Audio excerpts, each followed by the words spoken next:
옛날 경상도 지방의 한적한 마을을 한 선비가 걷고 있었습니다. 선비는 준수한 외모의 마흔쯤으로 보이는 중년인이었는데 그가 마을에 들어섰을 때 어디선가 구슬픈 울음소리가 들려왔습니다. 선비가 그 울음소리를 듣고 소리가 나는 곳으로 가보자 어느 기와집 안에서 중년 부부가 서로를 붙잡고 서럽게 울고 있었습니다. 실례하겠소. 지나는 길에 너무나 애처로운 울음소리가 들려 여기까지 걸음하게 되었소. 실례가 안 된다면 무슨 이유로 그리 슬피 우시는지 이유를 들을 수 있겠소. 부부가 선비를 쳐다보자 부드러운 외모의 목소리가 침착해 초면이지만 남편이 자신들의 사연을 말했습니다.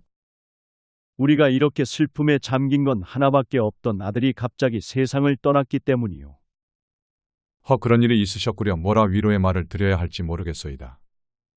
선비가 부부를 위로해주자 고마움을 느껴 그를 집으로 들여 밥상을 차려 대접해 주었습니다. 집주인은 김생원이란 양반인데 대단한 명문가는 아니었지만 그런대로 좋은 평판을 받으며 아들 하나를 키우며 살아가다 뜻하지 않은 병고를 당해 집안이 뒤숭숭했습니다. 아드님이 평소에 건강하다 갑자기 그런 변을 당했다고 하는데 혹 집안의 선산이 어디 있는지 알 수 있겠소. 내가 땅의 이치를 조금 아니 한번 둘러봐 주겠소이다. 선비의 말에 김생원은 그를 데리고 마을 뒤쪽에 있는 가문의 선산을 보여주었고 그곳을 둘러본 선비가 혀를 차며 말했습니다. 이곳은 두고두고 묘를 쓰기에는 좋지 않소. 대개 아드님이 변을 당한 것도 안 좋은 곳에 묘를 써와서 그리 된 것이니 당장 자리를 옮겨야 하오. 좋지 않다고 한들 당장 어디서 길지를 얻을 수 있단 말이오. 하나뿐인 자식을 잃은 마당에 더 안 좋은 일이 또 있겠소. 이 마을을 들어오다 보니 고개 너머에 좋은 자리가 하나 있었소. 그것을 조상님들의 묘자리로 다시 정한다면 머지않아 아들을 다시 볼 수 있을 것이오. 우리 부부 나이가 40 중반을 넘어가는데 어떻게 아들을 볼 수 있단 말이오. 김생원이 믿지 못하겠다는 듯 말하자 선비는 거듭해서 그를 설득했고 그의 말대로 얼마 후에 묘자리를 옮기게 되었습니다. 그 후로 몇 개월이 지나자 뜻밖에도 김생원의 아내까지 병을 앓다 세상을 떠나버렸고 그는 아들에 이어 부인까지 잃은 슬픔에 빠져 비통한 심정으로 하루하루를 보냈습니다. 그렇게 힘든 시간을 보내던 김생원은 집안 사람들의 권유와 외로움을 못 이기고 후처를 얻게 되었습니다. 그리고 얼마 후 이전에 자신에게 이장을 권했던 선비가 그를 다시 찾아왔습니다. 그간 잘 지내셨는지요? 잘 지냈냐니 이보시오. 당신의 말을 듣고 묘자리를 옮겼다가 내 척까지 잃고 참담한 세월을 보냈소. 헌데 어찌 염치도 없이 내 집에 얼굴을 들이미는 것이오. 부인께서 그리 되신 것은 명이 끝날 때가 된 것이고 이제 후처를 얻으셨으니 몇 년 안으로 분명 아들을 또 얻으실 수 있을 겁니다.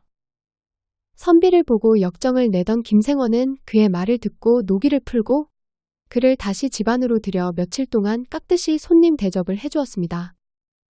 제가 나를 골라 잡아줄 테니 그날 합방을 하신다면 머지않아 분명 아들을 얻으실 수 있으실 겁니다. 선비는 김생원에게 아들을 낳으면 다시 오겠다는 말을 남기고 떠났고 그의 말대로 김생원의 부인은 얼마 안가 임신을 하더니 10달 후 떡두꺼비 같은 아들을 낳았습니다. 김생원이 아들을 갖고 기쁜 날들을 보내고 있을 때 그 선비가 다시 찾아와 아들의 사주를 보여달라고 하더니 말했습니다. 이 아이의 사주를 보니 장수할 복을 타고 났군요. 아이가 커서 혼인할 때가 되면 내가 중매를 설 테니 다른 혼처는 알아보지 마십시오. 선비의 말을 들은 김생원은 이제는 그가 뭐라 말을 하던 철석같이 믿게 돼 그러겠다 약속을 하고 선비는 또 다시 호련히 떠나버렸습니다. 그 후 김생원은 아들을 애지중지하며 키웠고 아들의 나이 15이 되는 해 그동안 한 번도 오지 않던 선비가 김생원의 집을 찾아왔습니다. 제가 이전에 했던 말을 기억하십니까? 보아하니 이제 아들의 혼사를 알아볼 때가 된 듯하니 사주단자를 내어주시면 저 아이의 혼처를 알아보겠습니다. 그의 말에 김생원은 아들의 사주를 적어 그에게 건네주었고 며칠 뒤 김생원의 집을 다시 찾아온 선비는 신부와 혼례날을 잡았다며 김생원에게 혼사 준비를 하라고 일러주었습니다. 그의 말을 철석같이 믿던 김생원은 신부의 집안이나 사정 같은 것은 전혀 묻지 않고 그날부터 준비를 하였고 혼례 날이 되자 선비를 따라 아들을 데리고 신부의 집으로 찾아갔습니다. 그런데 선비가 그들을 이끌고 한참이나 외진 산속으로 들어가더니 한나절이 다 되도록 숲길을 헤치고 가는 것이었습니다. 그렇게 험한 산길을 지나 일행이 목적한 장소에 도착하자 허름한 초가집 한 채가 있는 가운데 마당에 자리가 깔려있는 것이 보였습니다. 김생원 일행이 집 안으로 들어서자 한 노인이 나와 그들을 맞이하였는데 김생원의 사돈이 될 사람이었습니다. 먼 길 오느라 고생들 하셨습니다. 노인의 허름한 행색을 본 김생원은 기분이 언짢아져 혼례를 무르고 싶었지만 먼 길을 온 마당에 그럴 수도 없고 할 수 없이 준비해온 예단을 들여 혼례를 치룰 수밖에 없었습니다. 그런데 신부복을 입은 신부를 보자 김생원뿐만 아니라 그의 아들까지 실망이 이만저만이 아니었는데 신부의 외모가 너무나 못생겨 한숨이 절로 나왔습니다. 모든 혼례식이 끝나고 숨 돌릴 틈도 없이 신부 아버지가 한 말에 김생원은 더 어이가 없어졌습니다. 보시다시피 집안 형편이 어려워 따로 살림을 차려보낼 것도 없구려. 혼례식까지 마쳐 이제 그댁 사람이 되었으니 딸을 데리고 그만 집으로 돌아가시는 게 나을 듯합니다. 사돈이란 사람 말에 김생원은 이제 더 화도 안 나고 어이가 없어 그 길로 그 집을 나와 며느리와 아들을 데리고 집으로 돌아가야 했고 선비는 이제 자신이 할 일을 다 마쳤다며 언제나 그렇듯 호련히 떠나버렸습니다. 김생원이 집으로 돌아오자 잔뜩 기대를 하고 있던 집안 사람들은 새 신부를 보며 탄식을 하며 뒤로 비웃었고 심지어 집안에서 일하는 하인들까지도 멸시가 담긴 눈길로 그녀를 바라보았습니다. 그런 다른 사람들의 눈길은 아랑곳하지 않고 새 신부는 그날부터 자신의 방에서만 생활하며 집안일에는 조금도 상관하지 않았습니다. 헌데 집 밖으로는 한 발자국도 나가지 않는 새 신부가 자신의 친정에 큰일이 있을 때마다 사람을 시켜 필요한 것들을 장만해 보내주거나 알아봐주니 김생원은 이런 며느리를 몹시 기이하게 생각했습니다. 몇 해가 지나 김생원 내외가 나이가 들어 곧간 열쇠를 아들 내외에게 넘기며 집안의 모든 대소사를 맡기게 되었습니다. 크게는 전답의 관리와 미국의 출납부터 집 안팎의 세세한 일까지 이 모든 것을 맡은 새 신부는 조금도 어려워하지 않고 해결해 나갔으며 집안에서 남자 하인들이 농사를 짓고 여종들이 집안일을 하는 것까지 하나하나 살펴 지시했습니다. 심지어는 농사철에 비가 오거나 날씨가 가물어질 것까지 미리 알아 대처하니 집안 사람 모두 그녀에게 경탄하며 감히 한 줌의 쌀이나 작은 집안일 하나까지도 속일 수 없었습니다. 그렇게 3, 4년이 지나 재산이 몰라보게 늘어나자 김생원 내외부터 주변 사람들이 그녀가 보통 사람이 아닌 것을 깨닫게 되었습니다. 김생원 내외는 새며느리를 매우 아끼게 되었고 지난날 혼례를 성사시킨 선비 역시 예사 인물이 아니라는 것을 다시 한번 깨닫게 되었습니다. 그러던 어느 날 김생원은 며느리에게 생각지도 못한 말을 듣게 돼 깜짝 놀라고 말았습니다. 아버님, 이제 아버님 연세가 7순이 다 되셨는데 집에만 있는 게 무료하지 않으셔요? 이렇게 적적하게 있지 마시고 매일 친지분들을 불러다 시간을 보내시지요. 나야 그럼 좋다만 내게 짐이 될까봐 망설여지는구나. 걱정 마시고 가까운 분들을 초대하셔서 매일 즐겁게 보내셔요. 이제 저희 집안이 그 정도 쓸 재물은 충분하니까요. 며느리의 말에 김생원은 그날부터 여러 사람들을 집으로 초대해 매일같이 좋은 음식과 술을 대접하며 즐거운 노후를 보내게 되었습니다. 그렇게 즐거운 세월을 보내다 보니 어느덧 3년이란 세월이 흘렀고 어찌된 영문인지 새 신부는 그때까지 집안의 재물을 모두 써가며 잔치를 열어 어느새 그만턴 재산을 모두 탕진하고 빈털터리가 되어버렸습니다. 어쩌다 집안이 이렇게 되었는지 내 잘못이 크구나.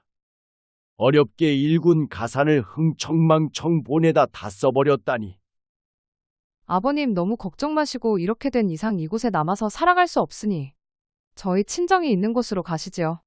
그곳에 가면 먹고 살 걱정은 하지 않으셔도 되니까요. 너희 친정에?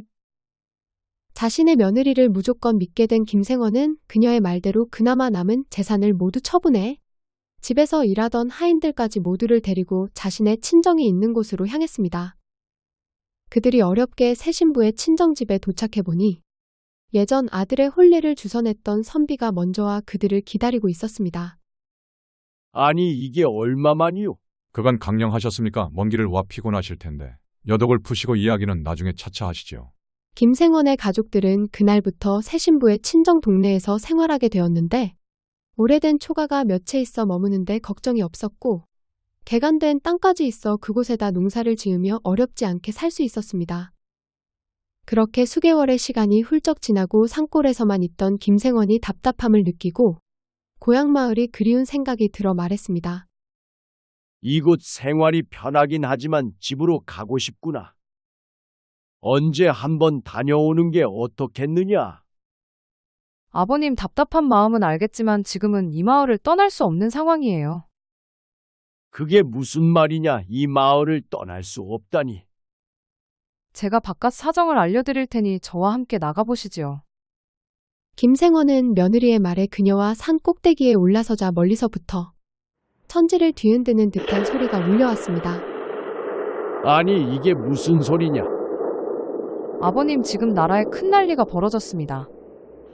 큰 난리라고 무슨 난리길래 저런 소리가 들리는 게냐? 지금 밑에 마을에는 바다 건너에서 외놈들이 쳐들어와 난리가 벌어졌어요. 우리가 살던 집은 이미 불에 타 없어지고 남아있던 마을 사람들은 외놈들에게 해를 당하거나 뿔뿔이 도망쳐 생사를 알기 힘든 지경에 처해 있어요. 며느리의 이야기를 들은 김생원은 너무 놀라 사나래를 넋놓고 쳐다보다 자신의 며느리를 보며 다시 물었습니다. 내가 우리를 여기까지 데리고 온 것은 미리 이런 일이 있을 것을 예견하고 행동한 것이냐? 네, 비록 미물이라 하더라도 천기를 알고 비와 바람을 피하는데 사람으로서 어찌 알지 못하겠습니까?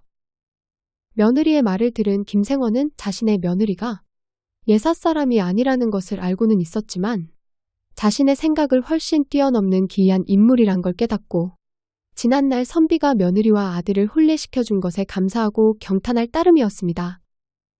그 뒤로 김생원은 2번 다시 산 아래로 내려가겠다는 말은 하지 않고 며느리의 말만 믿고 따랐는데 그들이 산에 들어온 지 8년이 지나자 며느리는 온 가족을 데리고 자신들의 집으로 돌아가 폐허가 되어버린 옛집에 다시 새 집을 짓고 땅을 일구어 기반을 다져 나갔습니다. 그 후로 김생원의 가족들은 과거에 잃어버렸던 가산을 다시 일구고 며느리가 아들, 딸을 많이 낳아 자손까지 번성해 영남 지방에서 대대로 살아갔다고 합니다. 이 이야기는 청구야담에 나온 이야기를 바탕으로 각색하여 만든 것이니 참고하여 봐주시면 감사하겠습니다.